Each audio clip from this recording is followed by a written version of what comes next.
Aboriginal and Torres Strait Islander viewers are warned that the following program contains images and voices of deceased persons.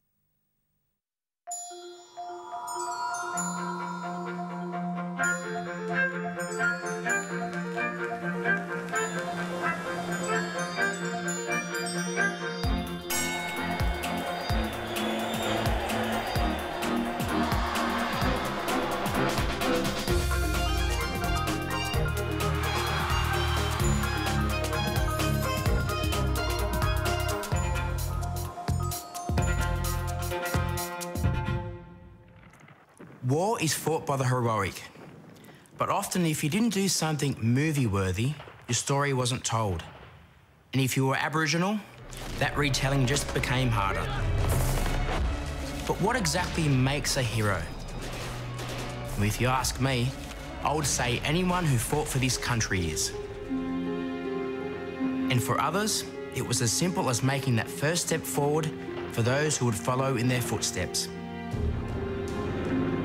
This is a P-40 Kitty Hawk, a one-seater aircraft capable of speeds of up to 560 kilometres per hour. The Kitty Hawk was the most important fighter aircraft flown by Australians during the Second World War. It played a crucial role in the Southwest Pacific.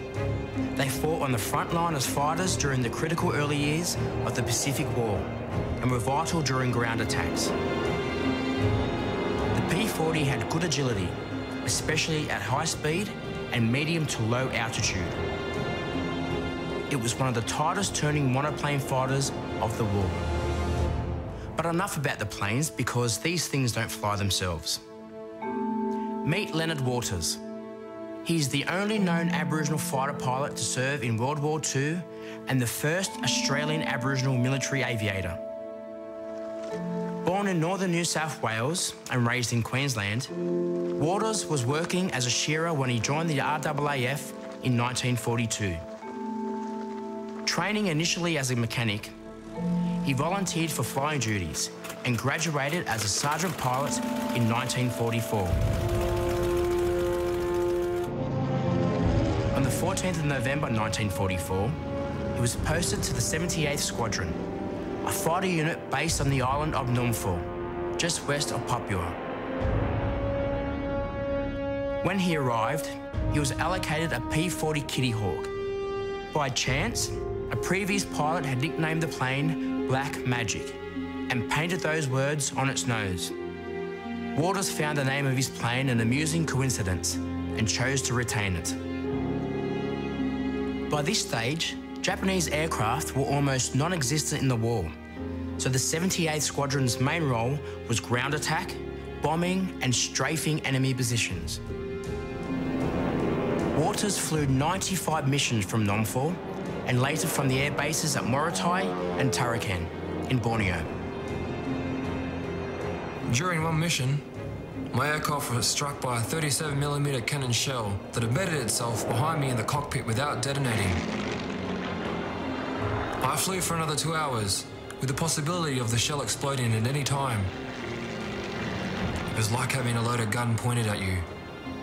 I'll tell you what, that was the best landing I ever made. After returning to Australia, Waters attempted to start a regional airline serving southwest Queensland. However, he was not able to secure finance or bureaucratic agreement. He reportedly wrote 4 letters seeking government approval, but never received a reply. He never flew a plane again. We didn't just have heroes in the air, but we had some fantastic men serving on the ground as well. Take Albert Knight, for instance.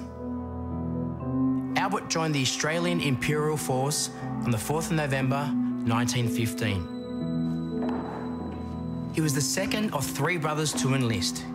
Bill, his brother, fought for the 43rd Battalion in 1916, and Joe fought with the 13th Battalion Reinforcement.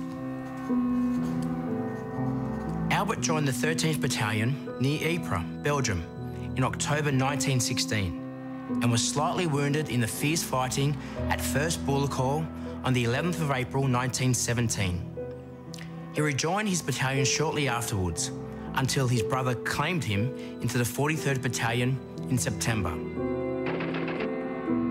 He was promoted Lance Corporal after outstanding service in the Passchendaele fighting, and by this time was a bombing specialist and a noted scout, always crawling about no man's land.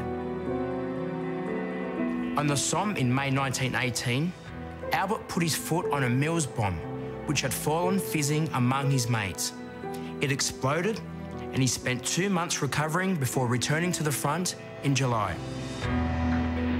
On 30th of September, he took part in the attack on Bonnie Village on the Hindenburg Line. The attack was stopped by heavy machine gun and trench mortar fire. But in broad daylight, Knight and a mate advanced over 180 metres in the open, under heavy fire, located the enemy weapons and had them destroyed by artillery. He won a Distinguished Conduct Medal, the award second to the Victoria Cross for non-officers. The next day, his battalion quit the front for the last time, and in July 1919, Knight returned to Australia. These are just two of the many acts of bravery conducted by soldiers during wartime.